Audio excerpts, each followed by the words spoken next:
62-year-old Mike Slowick was the first person to finish the Forest Preserve District of Will County's Spring 95er Challenge, and he's here to tell us about it. Thanks so much for being here. Hey, glad to be here. So you walked 95 miles on Forest Preserve trails, and you got this done in just 20 days. Why did you set out to complete this challenge?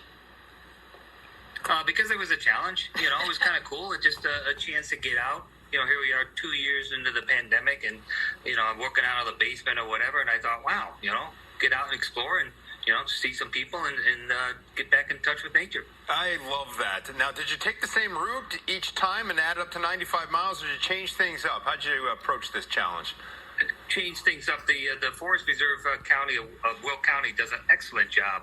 They've got all sorts of trails. They got an excellent app you can go to, but I wanted to break it up, and then I used a little Runkeeper app to just keep track of where I was going, and yeah, it was awesome. Okay, do you have any favorites or any advice to others who might be also trying to get this challenge completed?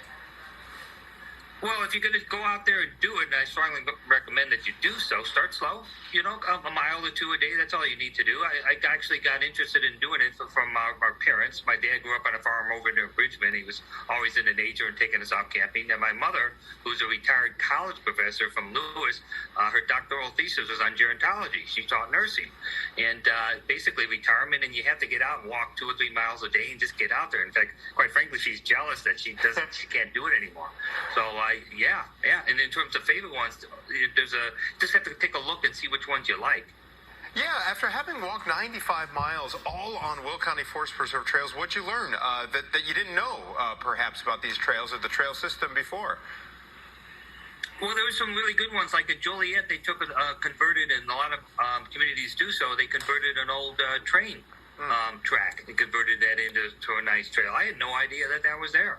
And then also the Waponsie one goes right along the Midwin, you know, the national forest, whatever, down in there. And they have a whole herd of bison. Dude, you can't beat that. That's pretty wild. And it's really quiet down there, really quiet. You want to get out of the city and get, you know, hear the birds or whatever, that's the place to go.